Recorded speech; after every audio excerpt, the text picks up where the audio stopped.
Mom ने मुझसे कहा था कि अगर मुझे कोई भी तकलीफ हो और मैं वापस आना चाहूँ तो वो मेरा साथ देंगी।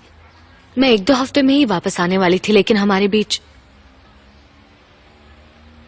वो एग्रीमेंट हुआ था। उसके साथ वो एग्रीमेंट करना बहुत बड़ी भूल थी।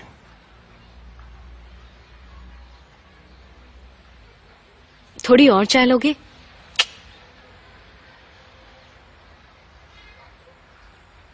Thank you. मॉम को बताया तो उन्होंने उसे अवॉइड किया और वो इस बिहेवियर से बहुत शॉक था।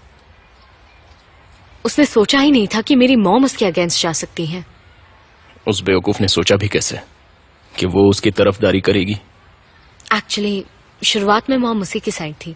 हाँ। फिर उन्हें लगा कि वो गलत इंसान के साथ है। वो तो सिर्फ मेरा फ्यूचर देख रही थी। उन्हें लगा कि वो एक अच्छा इंसान है। उन्हें डर था कि मैं कोई गलत फैसला ना कर लूं। उन्हें बस मेरी खुशी चाहिए थी। लेकिन अब वो जानते हैं कि मेरी खुशी कहाँ है। उन्होंने कहा कि जाओ बेटा, जिसमें तुम्हारी खुशी है वही करो। ये जिंदगी तुम्हें एक ही बार मिलेगी, इसे अपनी मर्जी से जियो। और उन्होंने ये भी कहा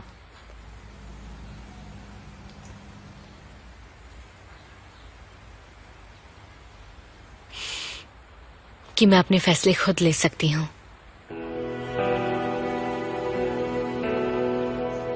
मैं ही बोले जा रही हूं, तुम भी तो कुछ बोलो। अब मैं क्या बोलूं जिम्रे? मैं अंदर दिन गिन रहा था। एक एक घंटा गिना है मैंने। टोटल 505 घंटे और 37 मिनट बिताए थे अंदर। और मैंने बारिश से हर एक सेकंड का हिसाब लिया है। 33,737 मिनट पूरे। मैं हमेशा सोचती थी कि जेल की जिंदगी कितनी मुश्किल होती होगी। तुम कैसे रहते थे वहां? बहुत मुश्किल होती है। वक्त तो लगता है मानो पूरी तरह से थम गया हो। सब मेरी वजह से हुआ है। हाँ, तुम्हारी वजह से नहीं जिम्रे। अगर मैं पहली सुनवाई में ही इस तरह से सीन क्रिएट नहीं करता तो शायद मुझे जेल ही ना जाना पड़ता। खैर, ये सब मेरे नसीब में ही लिखा हुआ है।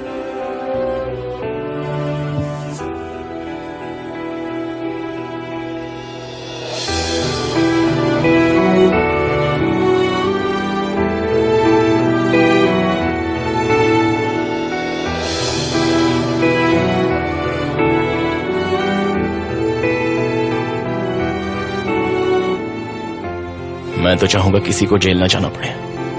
काफी मुश्किल जगह है वो। पता नहीं किस तरह के लोग, सबकी अलग अलग कहानियां। बहुत बुरा वक्त होता है वो। जानती हो, वहां एक लड़का था मेहमद नाम का, और वो बिल्कुल वैसा था जैसा मैं था जब मैं पहली बार जेल गया था। मुझे भी उसी तरह से सताते थे। हमेशा मुझ पर कमेंट पास करना, मुझे तकलीफ देना। तो अब क्या बूढ़े हो गए हो? उससे सब बुराई से पेश आते, सारा काम उसी से करवाते थे, और वो बेचारा चुपचाप सब करता रहता। लेकिन मुझे ये बात बिल्कुल अच्छी नहीं लगी। मुझे अपने दिन याद आने लग गए, और मैंने उसे बचाने की कोशिश भी बहुत की। तो वो बेचारा डर जाता और मुझसे कहता कि भाई, मुझे इसकी आदत हो गई है, आप बीच में मत पड़िए वरना आपको खतरा हो सकता है। लेकिन मैं नहीं माना, उसकी मदद करता रहा, उसे हर मुश्किल से बचाता रहा। ऐसा नहीं करते तो हैरानी होती। क्योंकि मुझे लगा कि वो बेचारा मासूम है। फिर मुझे पता चला कि वो वहां कत्ल की सजा काट रहा है। वो जिस लड़की से प्यार करता था, उसके प्रेमी का कत्ल किया था उसने। लेकिन साथ में उसने ये भी कहा कि ऐसा उसने गलती से नहीं किया था, सोच समझ के मारा था। हैरानी की बात यह है कि उसे उस बात का पछतावा भी नहीं है। उसने कहा कि वो उसे नहीं मिली तो उसे किसी और की भी होने नहीं देगा। और वो सोचकर मुझे ऐसा ख्याल आया कि उस बेचारे के मन में चल क्या रहा होगा। तुम बारिश की बात कर रहे हो ना? हाँ, उसका नाम सुनकर मेरा भी खून खौलता है। मैं भी तो उस कमीने बारिश को मार सकता था ना, लेकिन उसे खत्म नहीं कर पाया। अच्छा किया।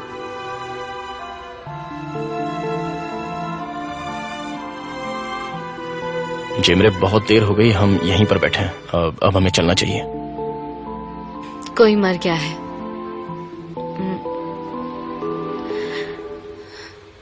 मेरे डैड। क्या कह रही हो?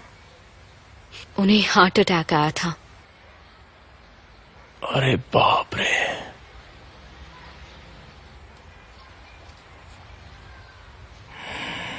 दुख हुआ सुनकर। और कब हुआ ये? तुम्हारी सुनवाई वाले दिन। उन्हें उसी दिन दफनाया गया था। मॉम ने मुझे बताया तक नहीं। कल उनका लॉयर आया था, तब मुझे पता चला इस बारे में। जिमरे, ये बात तुमने मुझे बताई क्यों नहीं? बताने से क्या होता? मेरे लिए कोई मायने नहीं रखते थे वो। I am so sorry. Sorry मुझे बोलना चाहिए कि वो मेरे लिए कोई मायने नहीं रखते। वो मेरे लिए जैसे कभी थे ही नहीं।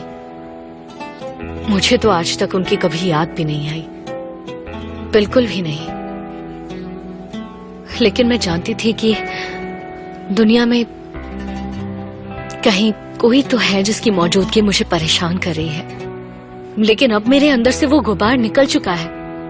अजीब सा सुकून मिला है मुझे। अजनबी होकर भी उनसे हमेशा तकलीफ हो रही थी मुझे।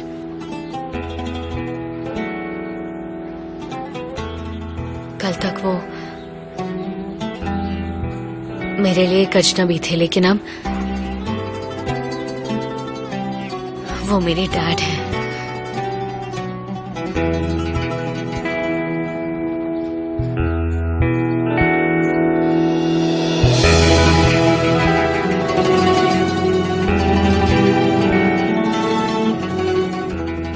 अब तो सब कुछ खत्म हो चुका है। दुखी मत हो, मुझे इसकी परवाह नहीं। मैं बस थोड़ी सी हैरान हो गई थी इन बातों को लेकर। तुम यहीं बैठो, मैं देखती हूँ कौन आया है। एक्चुअली मुझे भी जाना होगा जिमरे, क्योंकि पहले दिन ही मैं पापा को नाराज नहीं करना चाहता। जरा उनसे भी मिल लेता हूँ।